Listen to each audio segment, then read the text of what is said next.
에피폴라 지오메트리에 대해서 설명을 드리도록 하겠습니다. 에피폴라 지오메트리는 두 개의 카메라 이미지 사이에 정의되는 기하학적 관계를 의미합니다. 즉, 지금까지는 이제 카메라 하나에 대한 이제 그 지오메트리를 배웠었다면은, 이번에는 에피폴라 지오메트리부터는 이제 두 개의 카메라가 있을 때 여기에서 결정되는 어떤 지오메트리 관계에 대해서 부릅니다. 그것에 대해서 배우고 그를 이제 에피폴라 지오메트리라고 하게 됩니다. 3차원 물체의 이제 구조가 어떻게 생겼는지와는 독립적이면서 이제 오직 카메라의 내부 파라미터와 두 카메라의 상대 포즈, 이 두 카메라 상대 포즈 사이에만 의존하게 됩니다. 이 에피폴라 지오메트리가 3차원 공간상의 점 X가 어디에 있는지하고 관계없이 이 카메라의 인트린식 파라미터와 두 카메라 사이의 이제 상대 포즈에만 이제 의존한다는 의미입니다. 우선 용어에 대한 설명 먼저 드리도록 하겠습니다. 어떤 3차원 공간상의 카메라가 센터가 이렇게 있게 되고, 이제 3차원 공간상의 점 이제 X가 이렇게 있을 때, 이제 X는 각각의 카메라에 이렇게 프로젝션 돼서 이제 스몰 x와 스몰 x 프라임이 나오게 되겠죠. 여기에서는 이제 그 프로젝션하는 매트릭스를 P라고 볼 수 있고, 여기는 P'이라고 볼 수 있겠습니다. 네, 그리고 여기에서 이제 이 세 개의 이제 점 C와 X 그리고 C 프라임, 이 세 개의 점이 있는데, 이 세 개의 점에 대해서 유일하게 결정되는 어떤 하나의 플레인이 있습니다. 점이 원래 세 개면은 그 3차원 공간상에서 그 평면을 유일하게 결정할 수가 있죠. 그래서 이에 따라서 결정되는 플레인을 저희가 에피폴라 플레인이라고 부르게 됩니다. 네, 그리고 이제 카메라 센터에 이렇게 점이 들어왔을 때, 이제 이 점 X만을 프로젝션하는 것이 아니라 이제 각각의 상대 카메라도 이렇게 프로젝션을 할 수가 있습니다. 예를 들어서 이쪽 카메라에 대해서 여기에 있는 카메라 센터 점 C'을 이렇게 프로젝션 하게 되면은, 여기에 E라는 곳에다가 이렇게 점이 이제 들어오게 됩니다. 보통 카메라 이미지 평면 안에 있을 수도 있고, 보통은 근데 밖에 있을 수 있습니다. 하여튼 3차원 공간상에 어떤 그 이미지 평면 안에 이렇게 교차하는 점 E가 생긴다는 것이고요. 반대로 이제 C'에서도 이제 이 C'을 카메라 이미지라고 봤을 때, 카메라 센터라고 봤을 때, 이 C를 이제 이쪽으로 프로젝션을 할 수가 있습니다. 프로젝션을 하게 되면은 여기에 어떤 하나의 점이 이제 매치게 되는데, 이 매치게 되는 점을 이제 E'이라고 부르게 되고, 이 두 개의 점 E와 E'을 특별히 이제 에피폴, 단 하나밖에 없는 점, 즉 에피폴이라고 부르게 됩니다. 다음으로는 에피폴라 라인이 있는데요. 3차원 공간상의 점 어떤 X가 이렇게 프로젝션 되게 된 점 이제 X' 또는 X와 에피폴 사이에 어떤 직선을 그을 수가 있는데, 이 직선 또한 유일하게 딱 하나만 나오게 되고, 직선을 이제 에피폴라 라인이라고 부르게 됩니다. 네, 이렇게 에피폴라 플레인과 에피폴라 에피폴이라는 점, 그리고 이 에피폴에 의해서 그 결정되는 어떤 그 유일한 직선 에피폴라 라인, 이 용어에 대해서 우선 설명을 드렸고요. 다음으로는 이제 이를 활용해서 이제 펀더멘탈 매트릭스가 어떻게 나오게 되고, 이것이 어떤 물리적인 의미를 가지고 있는지에 대해서 말씀을 드리도록 하겠습니다. 네, 펀더멘탈 매트릭스는 두 카메라의 중심점 이제 C'과 3차원 점 X가 주어졌을 때, 즉 이와 같은 상황에서 이제 이 대응점상 이제 X와 X'이 생기게 되겠죠. 이 대응점 쌍에 대해서 이제 유일하게 결정되는 3x3 크기의 행렬을 저희가 펀더멘탈 매트릭스라고 부르게 됩니다. 네, 그러니까 이제 3x3 크기의 행렬이 이제 곧 펀더멘탈 매트릭스이고, 다음과 같은 제약 조건을 이제 펀더멘탈 매트릭스는 항상 만족을 해야 합니다. 랭크 2이고, 이제 원래 3x3 크기 행렬이어서 9개의 자유도를 가져야 되는데, 스케일에 의해서 이제 자유도를 하나 잃고, 이제 디터미넌트 F는 0이라는 제약 조건에 의해서 이제 자유도를 하나 잃어서 총 7자유도를 가지고 있는 행렬입니다. 네, 그리고 아까 잠깐 말씀드린 것처럼 이러한 이제 제약 조건을 만족하는 것이 이제 펀더멘탈 매트릭스라고 말씀을 드렸었는데요. 이 펀더멘탈 매트릭스의 이 물리적인 의미는 이제 조금 이따가 설명을 드리게 되고, 또 하나 알아야 될 것이 이제 이 곱해지는 순서에 따라 의미가 달라지게 됩니다. 즉 이렇게 앞에 X'이 있느냐, 또는 여기처럼 X가 있느냐에 따라서 이제 그 물리적인 의미가 달라지게 되고요. 어떤 C와 C'에 대한 어떤 펀더멘탈 매트릭스는 위와 같은 형태로 나타낼 수가 있게 되고, 반대로 프라임과 C에 대한 펀더멘탈 매트릭스는 다음과 같이 나타낼 수가 있습니다. 이제 X와 X'의 위치가 바뀌었고, 자세히 보면은 이제 F도 바뀐 것을 알 수 있습니다. 그래서 이 F'과 F 사이의 관계는 서로 트랜스포즈 사이의 관계가 있죠. 여기서 알아야 될 것은 펀더멘탈 매트릭스라는 게 이제 그 두 카메라의 대응점 쌍에 대해서 다음과 같은 제약 조건을 만족하는 3x3짜리 행렬이고, 이제 곱해지는 순서에 따라 의미가 달라진다 정도만 아시면 될 것 같습니다. 네, 우선 기하학적 의미는 다음과 같은데요. 이제 펀더멘탈 매트릭스를 저희가 알고 있다고 하면은, 이 하나의 점 X를 다른 카메라에 있는 이제 이미지 플레인 상의 에피폴라 라인으로 이렇게 매핑을 할 수가 있습니다. 즉 어떤 점을 직선의 방정식으로 이렇게 딱 변환해주는 행렬이 펀더멘탈 매트릭스인 것입니다. 어떤 저희가 그 점을 알고 있었을 때 그 점이 직선이 되는데, 이 직선이 그냥 직선이 아니라 이 에피폴을 항상 통과하는 그 에피폴라 라인이 된다는 것이 이 펀더멘탈 매트릭스가 가진 기하학적인 특징이고, 이것이 상당히 이제 자주 사용되는 좋은 특성이라고 볼 수 있습니다. 네, 따라서 두 이미지 사이에 이제 대응점 쌍을 찾는데 이제 주로 사용이 되게 되는데요. 이게 무슨 의미냐면은, 예를 들어서 두 카메라의 이제 펀더멘탈 매트릭스를 저희가 알고 있다고 하게 되면은, 이제 어떤 미지의 점 X가 있었을 때, 아직 X'은 어딘지 모르는 상태입니다. X가 있고, 이 이 x를 이제 언프로젝션 하게 되면은 이렇게 언프로젝션 레이가 나오게 되는데요. 이 레이 상에 그 스몰 x에 대한 어떤 그 매핑된 실제 이제 3차원 공간상의 점이 있을 것입니다. 근데 사실상 이 단한 카메라만으로는 이제 이 그 공간상에 있는 점의 깊이를 정확하게 예측을 할 수가 없는데요. 따라서 카메라가 하나가 더 필요하게 됩니다. 카메라 하나에서 이제 이 x에 대응하는 x 프라임의 위치를 이제 찾아줘야 되는데, 이 저희가 펀더멘털 매트릭스를 알고 있다고 하면은 이 x 자체가 펀더멘털 매트릭스에 의해서 fx로 되게 되면은 파란색 라인으로 변하게 되고, 이 파란색 라인 안에 반드시 이제 x 프라임이 있음이 기하학적으로 증명이 되기 때문에 이제 저희가 이 이미지에서 모든 곳에서 다 서칭을 하면서 x 프라임을 찾을 필요가 없이 딱 이 파란색 라인 안에서만 이제 x 프라임을 찾으면 되는 것입니다. 그러니까 이미지 서칭의 범위를 극적으로 이제 확실히 줄여준다는 것이죠. 따라서 여기서 x 프라임이 이제 결정이 되게 되면은 이 둘 x와 x 프라임을 사용을 해서 3차원 공간상에 있는 점을 조금 더 정확하게 이제 저희가 나중에 트라이앵귤레이션이라는 방법 통해서 이제 정할 수가 있습니다. 위치를 뎁스 값을 정할 수가 있습니다. 즉 이제 펀더멘털 매트릭스는 주로 사용이 되는 것이 이제 뒤에서도 좀 이따 뒤에 설명을 드리겠지만 에센셜 매트릭스로 변환해서 이제 R과 T를 구하는 데도 사용이 되지만, 이런 식으로 X를 어떠한 다른 카메라에 이제 에피폴라 라인으로 이렇게 매핑을 해주기 때문에 이 에피폴라 라인 안에 어떤 대응정상이 있는 것이 반드시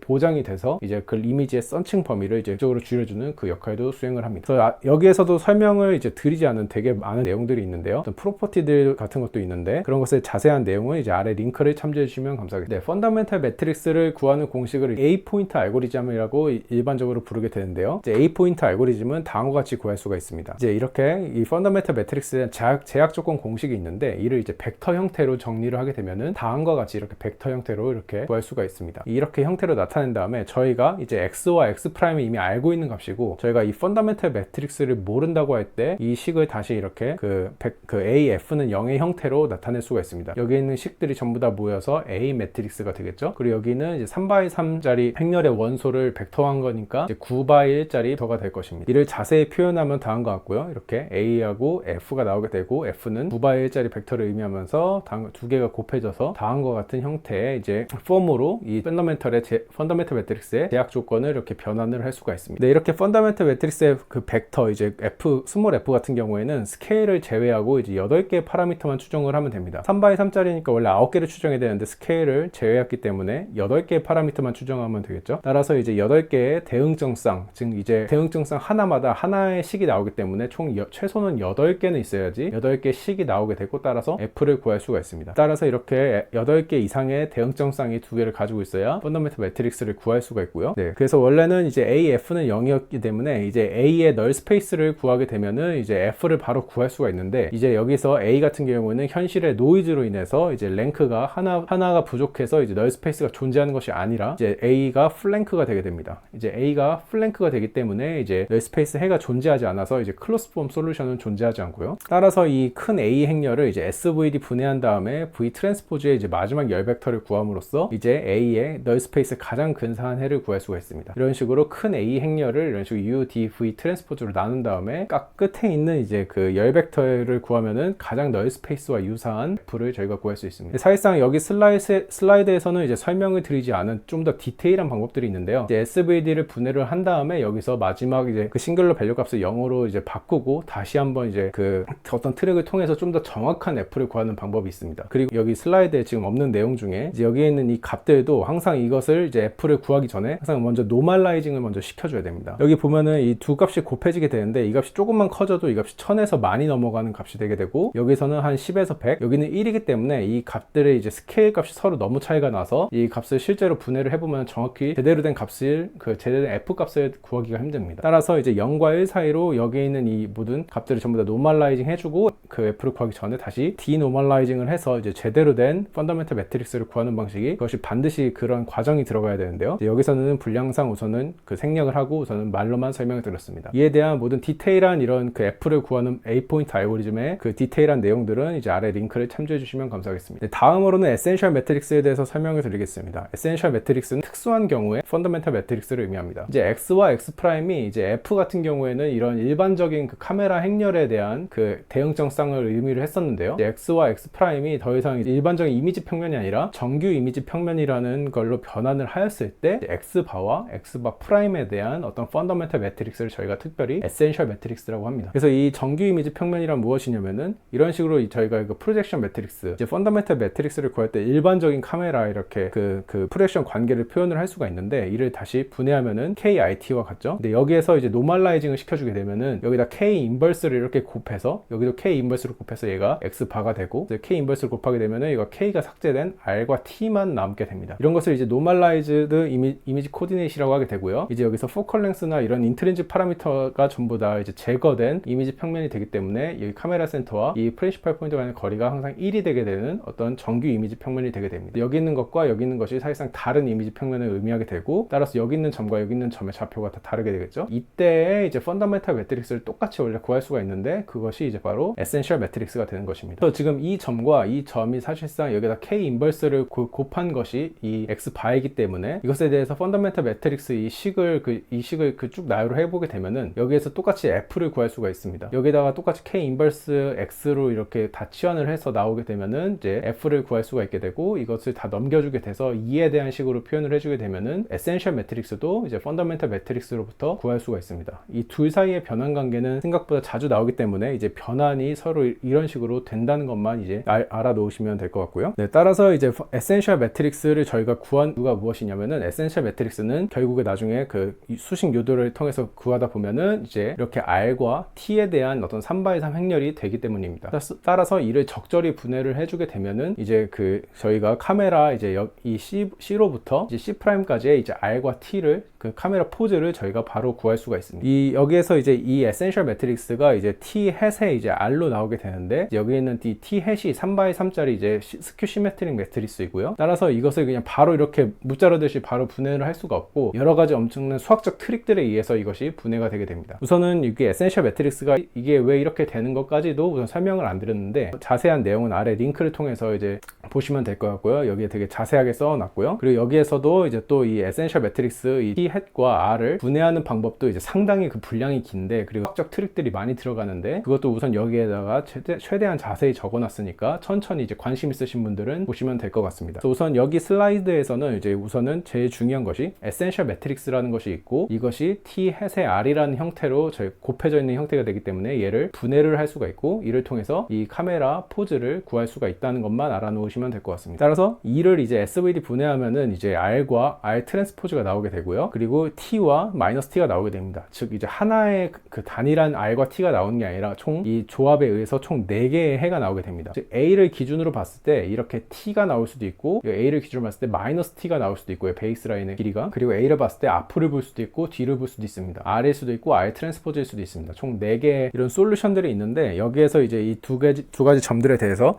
트라이앵귤레이션을 해봐서 제대로 이제 카메라 이제 이미지 평면에 매핑이 되고 3차원상의 점이 이제 뎁스가 제대로 있으면은 그 유일한 이제 4개의 해 중에 하나를 딱 저희가 취득을 해서 이제 에센셜 매트릭스로부터 이제 R과 T를 분해를 할 수가 있습니다. 네, 이러한 것들이 이제 중요하기 때문에 에센셜 매트릭스를 저희가 배우는 것이고요. 네, 다음으로는 이제 스테레오 비전에 대해서 설명을 드리겠습니다. 스테레오 카메라가 정확히 왜 좋은지, 어떤 점에서 유리한지에 대해서 이제 자세히 한번 말씀을 드려보겠습니다. 우선은 단일 싱글 뷰에서는 이제 그 다음과 같은 이미지의 제약사항이 있습니다. 어떤 카메라 센터가 있고 어떤 점 PL이라는 게 있었을 때 얘를 이제 언프로젝션 하게 되면은 어떤 하나의 단일한 레이가 나오게 됩니다. 이러한 레이 상에서 이제 이 PL이 어느 점에서부터 왔는지를 저희가 구해야 되는데요. 그러니까 즉 이제 PL에 이제 대응하는 3차원 공간상의 점의 깊이를 저희가 알아야 되는데, 이 깊이를 단일 이미지만 가지고는 저희가 알 수가 없습니다. 정확한 뎁스 값을 저희가 구하고 싶은데 단일 이미지 한 장만 가지고는 얘가 지금 10m 있는지 15m 있는지 이런 걸 저희가 전혀 알 수가 없고요. 따라서 적어도 2개 이상의 이제 유사한 물체를 보는 뷰가 있어야지, 2뷰는 있어야지 3차원 공간상에 있는 점 X의 뎁스를 저희가 구할 수가 있습니다. 즉 PL이 있고 여기 PR이 있었을 때 이 PL에 해당하는 어떤 에피폴라 라인을 저희가 펀더멘털 매트릭스 통해서 이렇게 매핑을 할 수 있댔죠. 그 다음에 이제 이 PL에서 이렇게 그 에피폴라 라인 안에서 이제 서칭을 해보면서 이 X에 대응하는 PR을 저희가 구할 수가 있겠습니다. 그래서 여기에 안에서 서칭을 해보면서 예를 들어서 여기에 PR이 있게 되면은 이 X의 뎁스가 여기에 있을 확률이 매우 높아지겠죠. 이런 식으로 이제 X의 뎁스 값을 저희가 이 에피폴라 라인이라는 이 지오메트리 그 그 특징을 통해서 저희가 구할 수가 있는데 최소 2 뷰는 있어야 됩니다. 하지만 이제 에피폴라 라인이 여기서는 약간 사선이고 이것도 매번 구하는 것이 어렵기 때문에 이제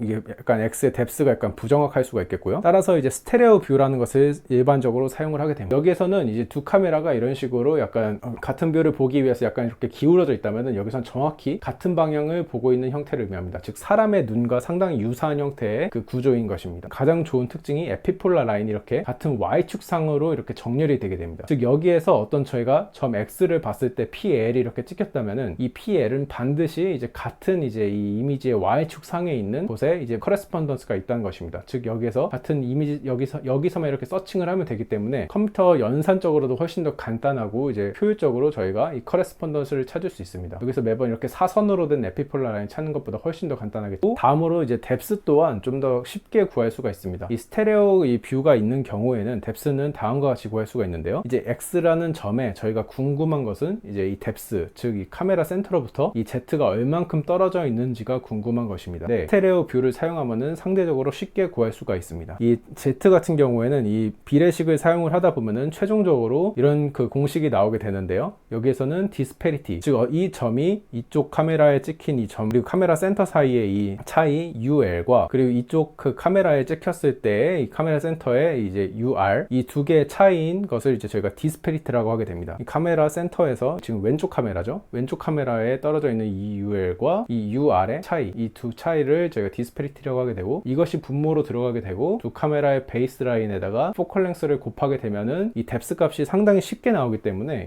이 식만 봐도 이렇게 단순한 이제 곱과 나눗셈이죠. 이렇게 구할 수가 있기 때문에 저희가 뎁스를 쉽게 구할 수가 있고 에피폴 라인도 정렬돼서 일반적으로 스테레오 비전을 자주 사용하게 되는 것입니다. 다음으로는 스테레오 이제 렉티피케이션, 이제 캘리브레이션 되지 않은 스테레오 카메라가 있을 때 이를 어떻게 캘리브레이션 하는지에 대해서 말씀을 드리겠습니다. 이제 두 카메라가 이제 3차원 공간상에서 어떤 물체를 이렇게 촬영했다고 가정을 해봅시다. 카메라가 이렇게 3차원 공간상에서 이 점을 촬영을 하게 되면은 여기 점이 이제 매핑이 되겠죠. 각각의 점에 매핑이 이렇게 될 것입니다. 이때 이제 각각의 용어는 이제 아까 전에 에피폴라 지오메트리 때 설명드렸던 용어랑 동일하게 되고요. 카메라 센터와 카메라 센터 사이에 이제 거리는 저희가 일반적으로 베이스 라인이라고 부르게 됩니다. 네, 이때 이제 8개의 대응점 쌍을 사용을 해서 이제 펀더멘털 매트릭스 F를 저희가 구할 수 있습니다. 아까 A 포인트 알고리즘이라는 것이 있었는데 여기서 이 점뿐만 아니라 어떤 8개의 점을 사용을 하게 되면은 이 점과 이 점의 대응점 쌍을 사용을 해서 펀더멘털 매트릭스 F를 저희가 구할 수 있죠. 그리고 에센셜 매트릭스를 아까 말씀드린 변환 공식에 의해서 구할 수가 있습니다. 에센셜 매트릭스까지 구했으면은 이제 여기서 R과 T를 아까 4가지 해가 나와서 저희가 분해를 할 수가 있다고 했었죠. 따라서 최종적으로 이제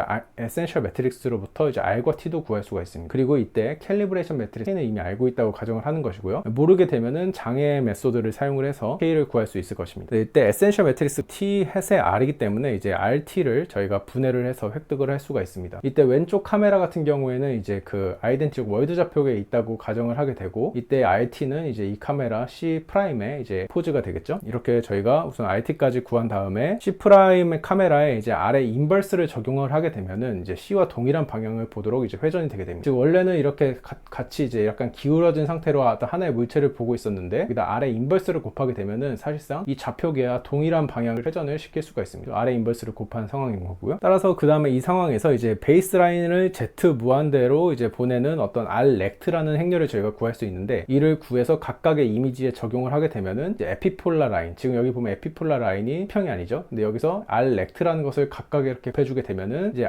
에피폴라 라인이 이렇게 Z 무한대로 가서 이렇게 렉티피케이션이 되게 되는 또 R을 저희가 구할 수 있습니다. R을 구한 다음에 여기다 적용을 해주시는 것이고요. 네, 여기서 이제 베이스 라인을 Z 무한대로 보낸다는 의미는 다음과 같습니다. 두 카메라가 이렇게 같은 방향을 바라보고 있다고 했었을 때 이 두 카메라 센터가 이렇게 베이스 라인이 이렇게 있으면은 여기서 이제 에피폴 EL은 다음과 같이 빨간색 점으로 표현이 되게 됩니다. 이 빨간색 점 EL이 이제 카메라가 지금 이 상황에서 이제 이렇게 이쪽 방향에서 점점 이렇게 왼쪽으로 이렇게 기울어진다고 해보라. 왼쪽으로 점점 기울어지게 되면은 빨간색 점이 여기 있는 점의 연상선이기 때문에 왼쪽으로 기울어지게 되면 빨간색 점이 점점 이쪽으로 쭉 멀어지겠죠. 얘가 이렇게 올라옴에 따라서. 그래서 빨간색 점이 어느 순간에는 저기 무한대로 갈 것인데 그것을 저희가 Z 무한대라고 합니다.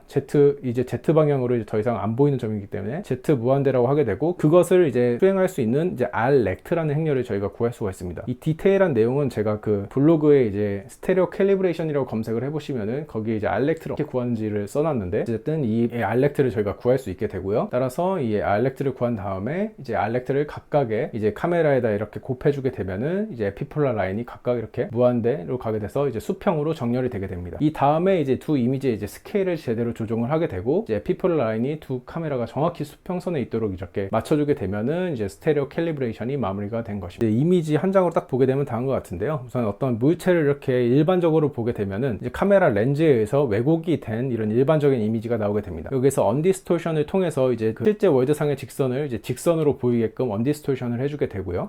언디스토션 한 다음에 방금 전에 말씀드렸던 스테레오 레케이션을 수행을 해줍니다. 즉 아까 아래 인버스를 하나 곱했고 그 다음에 아래 렉트라는 것을 곱해서 이제 두 개의 에피폴라 라인이 전부 다 이제 수평선이 되도록 맞춰졌었죠. 그 다음에 이제 여기서 이 언디스토션을 했을 때 이미지가 이렇게 약간 굽어지기 때문에 이 이미지를 깔끔하게 이제 크롭을 해서 저희가 실제로 사용하는 이 모든 과정이 스테레오 렉티피케이션이라고 할 수 있겠습니다. 따라서 렉티파이드 된 이미지는 이런 식으로 그 우선 직선이 직선으로 보이는 것은 당연한 것이고 이렇게 호리존탈 라인을 이렇게 오픈CV의 라인 함수를 이용해서 두 개를 그어 봤을 때 어떤 이런 식으로 같은 포인트들이 같은 Y축상 안에 있는 것이 렉티피케이션이 잘 됐다고 저희가 표현을 할 수 있겠고요. 이걸 좀 더 정밀하게 하고 싶으면 어떤 OIB 피처든 어떤 피처를 뽑은 다음에 같은 피처가 같은 Y축에 있는지를 보는 방법이 있겠죠. 여러 가지 방법을 통해서 렉케이션을 검사를 할 수 있겠습니다. 마지막으로 트라이앵귤레이션에 대해서 말씀을 드리겠습니다. 트라이앵귤레이션은 그 두 개의 카메라 이제 그 센터가 있고 그 두 개 점 대응점 쌍까지 있었을 때 이 대응점 쌍을 통해서 이제 3차 공간상에 있는 점의 뎁스 값을 이제 저희가 예측하는 것을 트라이앵귤레이션이라고 합니다. 카메라 행렬 P와 P'을 저희가 알고 있고 어떤 대응점 쌍이 주어졌을 때 그리고 저희가 이 3차 공간 그 상의 점 X의 점의 깊이를 모를 때 이 X의 깊이를 찾는 방법을 저희가 트라이앵귤레이션이라고 부릅니다. 이론적으로는 이제 두 대응점 쌍을 이제 백 프로젝션에서 얻은 값이 여기에서 이렇게 백 프로젝션한 레이와 여기서 백 프로젝션한 레이가 이론적으로는 완벽하게 맞아서 딱 하나의 점에서 만나야 됩니다. 하지만 이제 그 실제 데이터에는 노이즈가 존재하기 때문에 이 두 개의 레이는 거의 맞을 확률이 0%입니다. 따라서 이제 이 두